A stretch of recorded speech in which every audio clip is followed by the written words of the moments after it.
안녕하세요, 이루은입니다. AI로 이미지를 생성할 때 자주 겪게 되는 어려움 중 하나는 AI가 내 의도를 정확히 반영한 이미지를 생성하는 것이 어렵다는 것입니다. 실제로 지난주에 제 지인에게 연락이 왔어요. 그분은 다른 분야의 전문가이시고 자기 분야의 아이디어를 접목해서 AI 이미지를 만들어 보고 싶어서 계속 도전하고 계신데 프롬프트를 어떻게 작성해야 되는지를 잘 몰라서 계속 시도해봐도 구린 이미지만 나온다는 거예요. 그래서 그분께 오늘 영상의 내용을 알려드렸더니 엄청 좋아하시더라고요. 오늘 영상을 끝까지 보시면 프롬프트를 구성하는 이미지 문법 요소를 분석하고 각각의 요소를 잘 배치해서 멋진 이미지를 만드는 방법을 명쾌하게 알아가실 수 있을 거예요. 이 프롬프트 문법을 자유자재로 구성하는 순간 여러분이 생성한 이미지의 퀄리티는 이전보다 100배 이상 만족할 만한 결과가 나올 겁니다. 그럼 시작해 볼까요?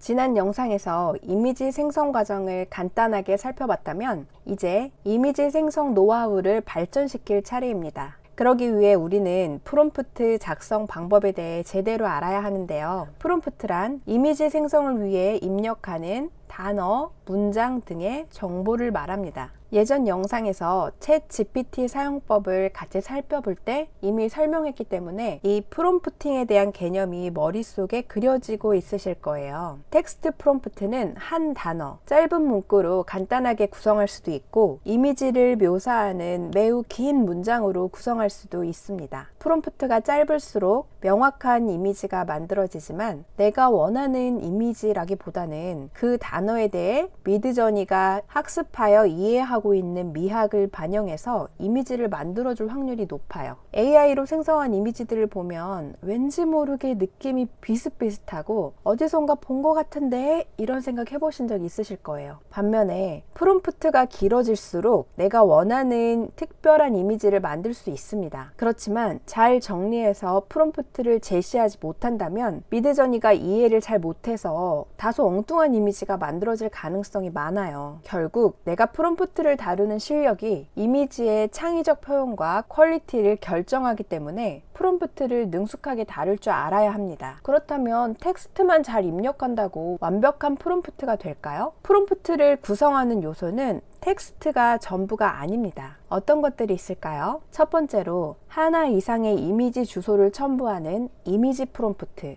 두 번째는 우리가 지금까지 사용했던 텍스트 프롬프트. 세 번째는 세부 디테일을 조정하는 매개 변수, 즉 파라미터가 있습니다. 프롬프트를 능숙하게 다룬다는 것은 이 세 가지 요소를 폭넓게 사용하면서 자유자재로 응용하는 것을 의미하는 거예요. 이 세 가지 중에서 먼저 사용해 보았던 텍스트 프롬프트에 대해서 좀 더 알아보겠습니다. 지난 시간에 텍스트 프롬프트 입력할 때 영어로 입력하는 것에 대해서 두려움을 가질 필요가 없다고 말씀드린 거 기억하시죠? 팝하거나 딥L을 사용해서 복사 붙여넣기 하면 된다고요. 자, 이미지를 생성할 때 나름대로의 문법이 있습니다. 주제, 배경, 스타일, 스토리. 크게 이렇게 네 가지 요소로 살펴볼 수 있는데요. 주제는 만들 이미지에서 핵심이 되는 키워드입니다. 사람이나 동물, 사물과 같은 특정 개체가 될 수도 있고요. 바닷가, 거실, 도시와 같은 장소나 배경이 주제가 될 수도 있습니다. 또는 건축, 인테리어, 목업 디자인 등의 그 디자인 자체가 주제가 될 수도 있어요. 어떻게 보면 주제 뒤에 나오는 배경, 스타일, 스토리까지 모두 한 번에 포함할 수 있는 게 주제라고도 볼 수 있습니다. 주제는 간단하게 작성할 수 있지만 다음과 같이 구체적으로 작성하면 내가 원하는 이미지를 생성할 수 있는 확률이 높아집니다. 형용사 하는 명사, 동사 하고 있는, 그리고 어떤 스타일의 이 요소들 중에서 보통 두 가지 이상을 결합해서 사용하시면 좋습니다. 만들어 볼게요. 나비를 쫓는 장난기 가득한 새끼 고양이, 만화 스타일. 딥L 번역기를 돌려서 복사한 다음 이미지를 생성해 보겠습니다.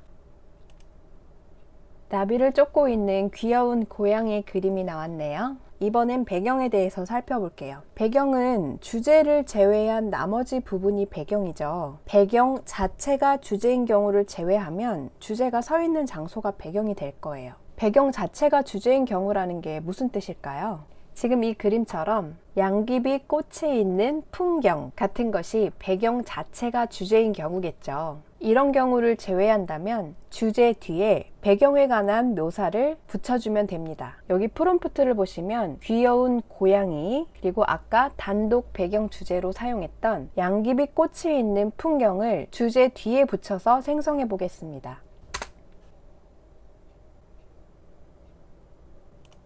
양귀비 사이에 있는 귀여운 고양이가 그려졌네요. 스타일은 우리가 카메라 어플에서 사용하는 필터와 비슷한 개념입니다. 똑같은 사진이라도 필터를 어떤 것을 적용하느냐에 따라 전혀 다른 분위기가 되듯이, 같은 주제를 입력할지라도 스타일 프롬프트를 어떻게 입력하느냐에 따라서 완전히 다른 모습이 됩니다. 이 스타일 프롬프트는 굉장히 다양해요. 고대, 중세, 근대, 현대, 미래와 같은 시대가 스타일이 될 수도 있고, 표현주의, 인상주의, 미니멀리즘과 같은 미학적인 사조가 스타일이 될 수도 있습니다. 모네나 클림트, 고흐와 같은 유명한 작가의 화풍 그 자체가 스타일이 될 수도 있고요. 흑백, 블루톤, 옐로우톤, 핑크톤과 같은 특정한 색채를 부여하는 방법도 있습니다. 그 외에도 아프리카의 전통적인 일본의 우키요에 스타일과 같은 문화적인 특성이 될 수도 있고요. 유화, 조각,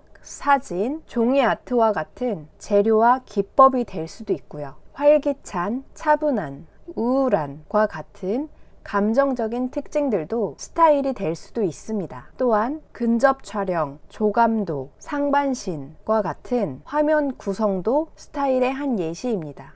이렇게 나의 주제를 돋보이게 하면서 독특한 특색을 더할 수 있는 무궁무진한 방법이 모두 스타일이 될 수 있습니다. 스토리는 이미지에 더욱 특별한 생명력을 불어넣어주는 역할을 할 수 있어요. 예를 들면 주제에 독특한 외적인 장치와 행동 요소를 추가해 주는 건데요. 가령 고양이가 가죽 자켓을 입고 오토바이를 타고 있는 모습을 한번 그려볼까요?